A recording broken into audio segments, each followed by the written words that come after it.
Among the island's swamp-based threats, Sarcosuchus excubator is a lot like what you might expect from a giant crocodile, a patient killing machine.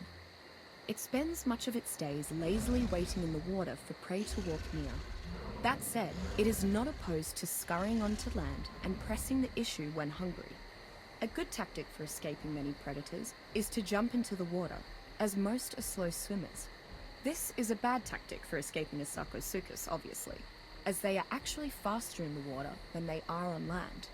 Whether in land or water, it utilizes a well-rounded arsenal of attacks to display its prowess as a hunter.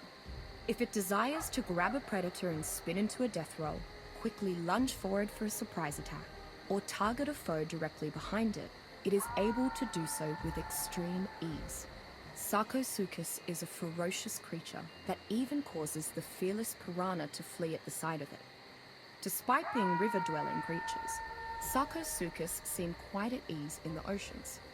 More than a few fishing communities use them as mounts, simply to help fight off megalodons, or to gain better access to the resources found within the reefs.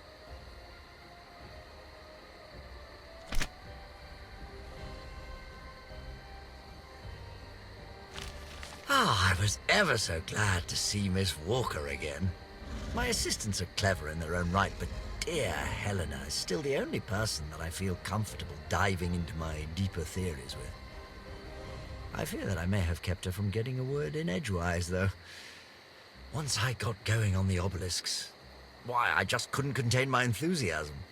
My word, I really have become quite enamored with the subject, haven't I? Well, that settles it. After this next set of trials, I shall go check on the Iron Brotherhood's progress. Perhaps I can convince Miss Walker to join me. We could make a real scientific expedition out of it.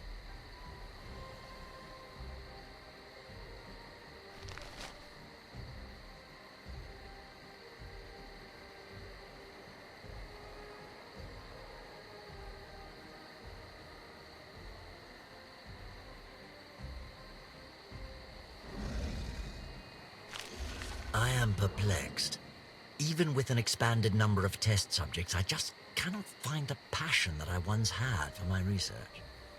I truly thought that my recent adventure had lit a fire in my belly, but I constantly find myself losing focus. Confound it all. Perhaps said adventure itself is the problem.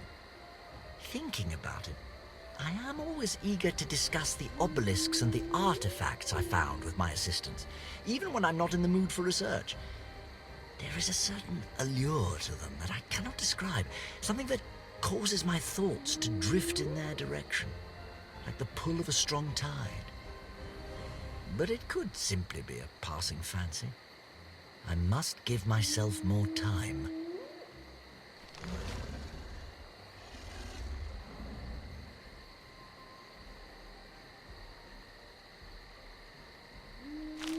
I never thought this island was normal exactly. I mean, there are giant obelisks floating in the sky, for Pete's sake. Not to mention that cave I found, which hid a platform similar to those found at the base of said obelisks. Well, similar, except for those oddly shaped holes that were carved into its podium. I guess I just didn't care about all that. So long as I had my beautiful, unique, and untainted ecosystem to study, I was happy. But now... no, I shouldn't write it off just yet. Not before I arrive at Rockwell's. There's still a chance that my data is off, or that I missed something obvious. I won't give up on my paradise just yet.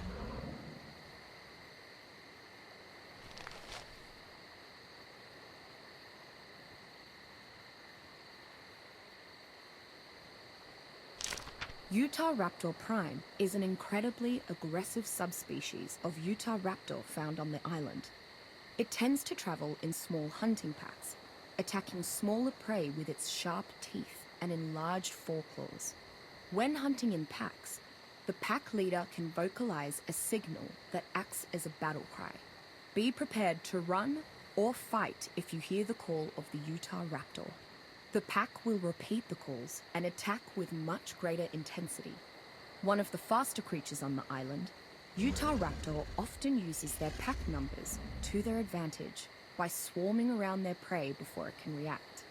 The large curved talon on the second toe of this subspecies seems particularly suited for dealing significant damage. Utah raptor prime usually kill its prey with numerous slashing and biting attacks in rapid sequence. What the Utah raptor lacks in size, it makes up for in ingenuity. Rather than chase down smaller creatures, Utah raptor will pounce and pin its prey to the ground rather than chasing it around. Despite its normally aggressive nature, Utah raptors have become one of the primary combat mounts for roaming bands of raiders, as well as scouts for larger collectives. Those who ride Utah raptor claim they are difficult to tame, but then fiercely loyal. As a carnivore, once tamed, they require a steady stream of meat to sustain.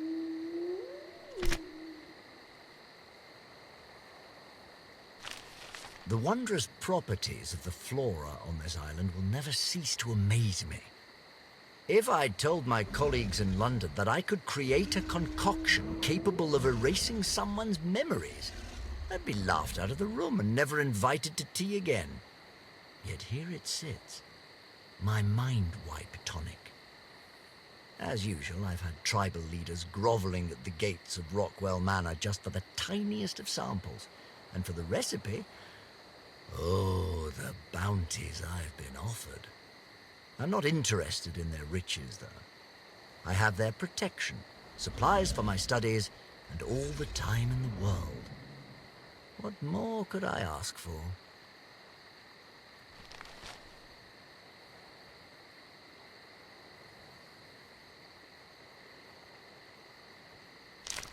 Fairly unremarkable by the island standards, Oncorhynchus squexlamia is a generally passive fish. Its main form of protection is swimming in a large school. Oncorhynchus does not like conflict, and generally swims away from anything larger than itself at very high speeds. Once provoked, however, Oncorhynchus becomes quite aggressive, along with its nearby brethren. It locks onto its prey with its long saber teeth and begins draining the creature's blood. This loss of blood is not too dangerous alone, but when a school of Oncorhynchus attack at once, their target quickly loses speed and stamina from blood loss, drowning if it cannot breathe underwater. Like many of the smaller fish found on or around the island, Oncorhynchus cannot be tamed, but it is often herded and harvested for its resources. In particular, certain cuts of Oncorhynchus meat are considered to have superb quality, and are often referred to as prime fish, used for specific high-end concoctions and taming the island's many piscivorous creatures.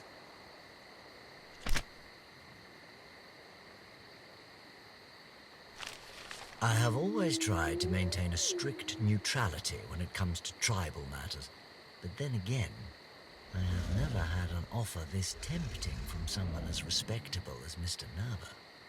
Not only has he offered to provide me with test subjects, but he has also expressed a mutual interest in investigating the obelisks. All he asks from me is that I provide him with reliable counsel. I would trust few tribes to be able to make good on such promises, but Mr. Nerva's new legion is perhaps the most powerful tribe on the island. Indeed, if they maintain their current trajectory, they may be the only powerful tribe on the island. His offer is worth considering, at the very least.